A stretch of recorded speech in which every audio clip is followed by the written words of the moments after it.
coronel médico da PM de Alagoas e perito da Justiça Federal, também de Alagoas, Moisés Acácio. Muito prazer tê-lo aqui no programa. Muito bom dia. Bom dia a todo o pessoal aqui que faz o Comando 91, o programa de maior audiência no Agreste Alagoano. É um prazer voltar aqui, tirar a dúvida de vocês a respeito de perícia médica. Vamos lá, Marcos Porto por aqui também. Bom dia, seja muito bem-vindo. Vamos lá então, para a gente ir direto ao assunto, o tema é quais as principais dicas para ter sucesso na perícia médica do INSS. Qual é a diferença, doutor, de uma perícia na Justiça e uma perícia no INSS? Bom dia a todos os ouvintes. Antes de mais nada, eu acho interessante esclarecermos essa dúvida, porque é o seguinte: o que acontece normalmente? O indivíduo ele está com alguma doença, ele procura o médico dele, recebe a indicação do médico assistente de que ele está incapaz para trabalhar, e, enfim, e esse médico e essa pessoa é encaminhada para a perícia do INSS. Então, se o médico perito do INSS, ele negou o benefício àquela pessoa ela pode... o médico do INSS ele é um médico concursado, ele é um funcionário daquela instituição. Então, se aquela pessoa ela se julgou prejudicada, ela pode contratar um advogado, e esse advogado ele vai judicializar aquela causa e vai enviar aquele pedido de revisão para a Justiça. E o magistrado, como ele precisa daquela informação que é de natureza médica, ele nomeia um perito judicial, um médico que vai realizar uma nova perícia e vai avaliar se realmente aquela sugestão do médico do INSS ela deve ser acatada ou se, porventura, ele tem um entendimento diferente. Então, geralmente, o magistrado, ele acaba concordando com a sugestão do médico perito da Justiça. Isso nem sempre acontece, mas a maioria dos casos, sim. Muito bem, antes de trazer mais uma pergunta, eu vou trazer aqui uma informação. Por jornalismo, criminosos, a polícia já investiga, criminosos armados invadiram uma casa aqui em Arapiraca e mataram um homem enquanto ele dormia.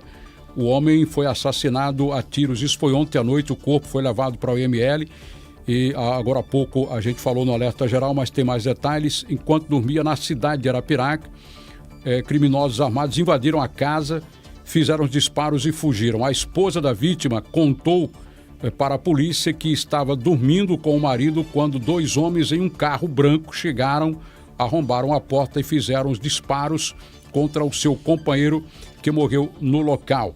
Os criminosos fugiram, não foram identificados. A mulher contou ainda que o casal se mudou para Arapiraca após seu marido sofrer um atentado em Quebrangulo e agora ele sofreu esse atentado que terminou com sua morte. O corpo foi levado para o IML. 8h43, Marcos Porto. Muito bom dia, doutor Moisés. Seja bem-vindo. Bom dia, Marcos. Perguntas que normalmente são feitas por ouvintes, né, por usuários do INSS, beneficiários, aliás. Por exemplo, a pessoa disse que foi ao médico do INSS e o médico disse que ela não poderia trabalhar. E mesmo assim o benefício foi negado.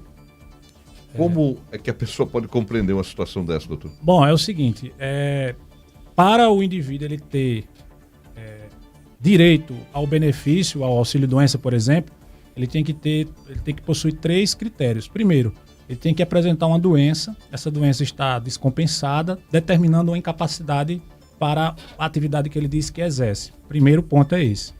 Segundo, ele tem que ter qualidade de segurado, ou seja, ele tem que comprovar que é contribuinte do INSS ou então que é um segurado especial, como por exemplo um agricultor. Ele tem que ter essa comprovação. E também que tem que ter o período de carência, ou seja, ele tem que ter pelo menos 12 contribuições para, assim, fazer jus àquele benefício.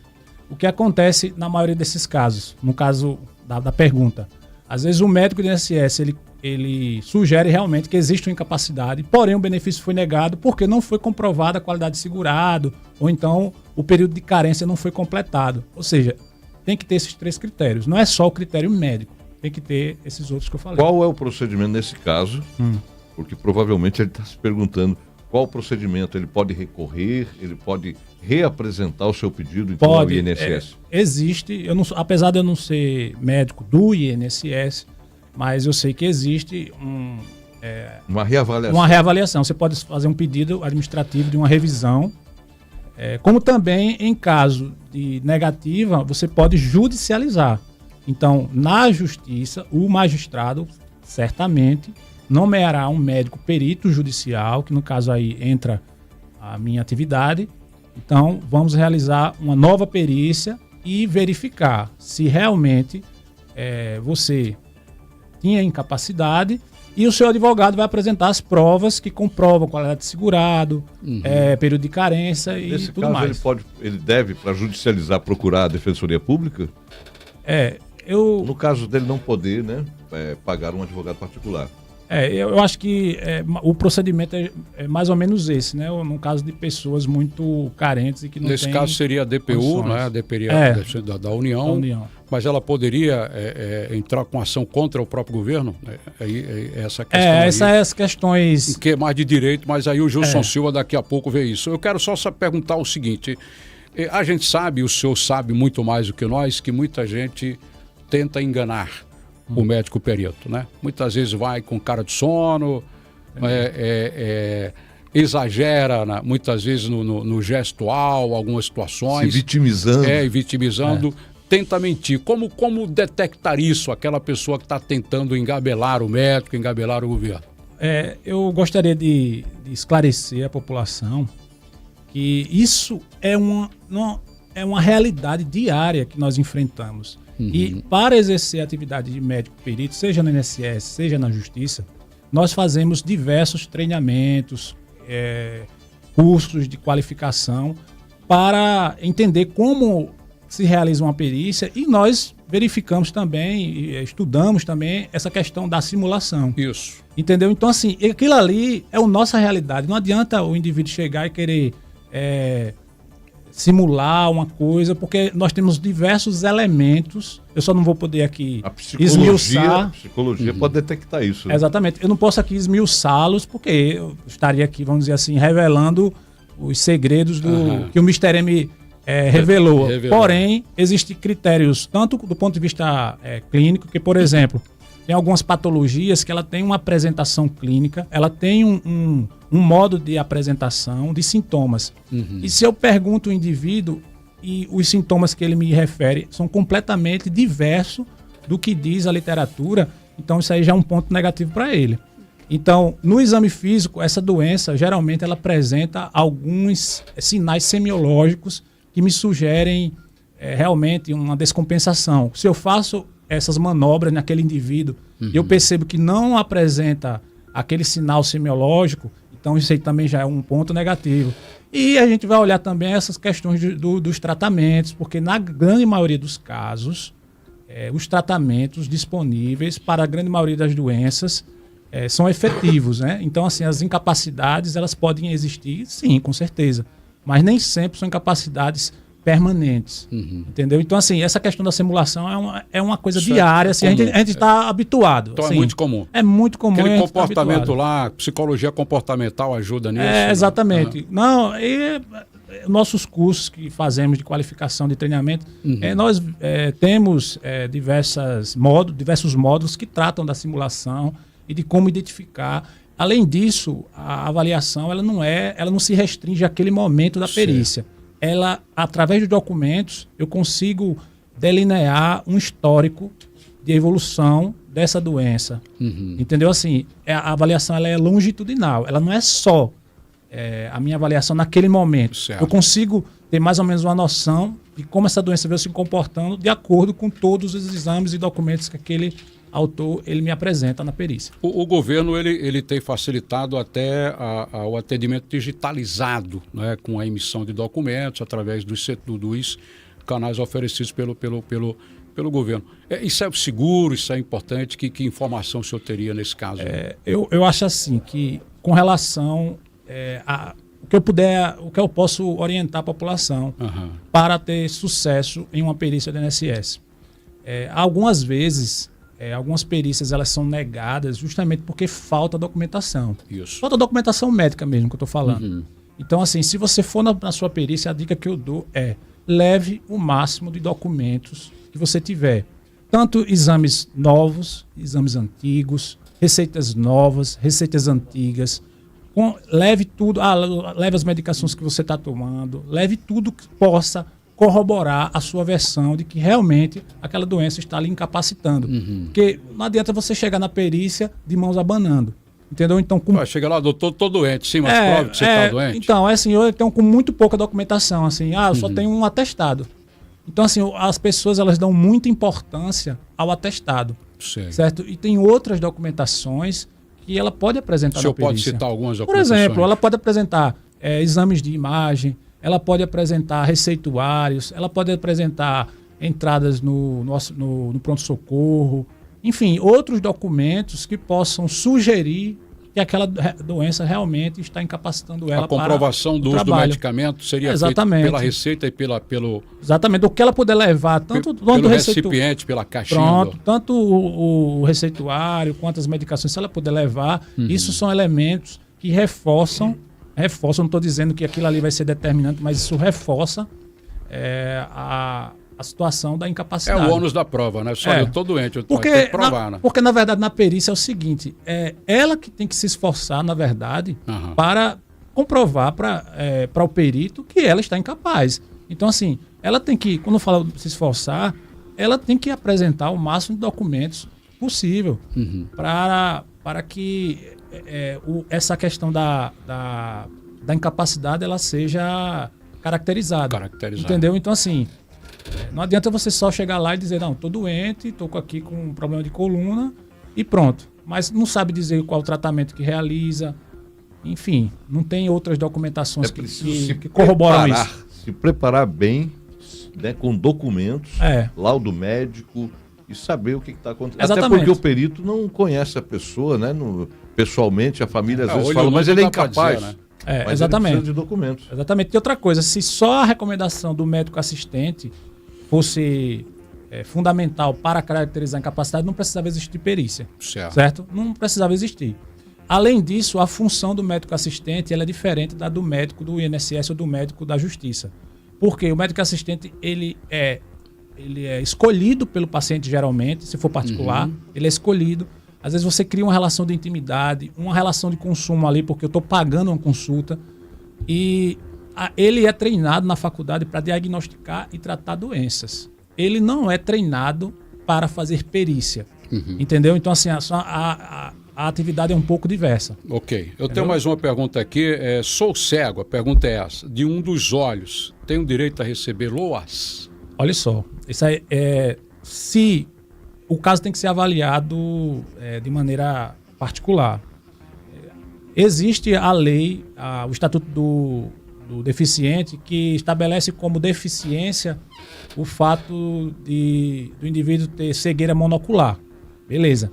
Mas isso assim é contestável, entendeu? Porque, vamos dizer assim, seria uma deficiência se o outro olho dele for perfeito, não tiver nenhum déficit, né, da acuidade visual, possivelmente a minha sugestão será para negar, porque essa é como se fosse uma deficiência um pouco, vamos dizer assim, ele não estaria completamente reduzida. Incapaz. Não, ele não é algo que traga vamos dizer assim, uma limitação maior, entendeu? Agora, se esse indivíduo, ele, além da cegueira monocular, no outro olho ele tem uma baixa visão, um déficit visual importante, ele pode ser enquadrado como uma cegueira legal, entendeu? Aí sim já gera assim, um impedimento de longo prazo, algo de maior relevância, e isso pode realmente ensejar um benefício de prestação continuada.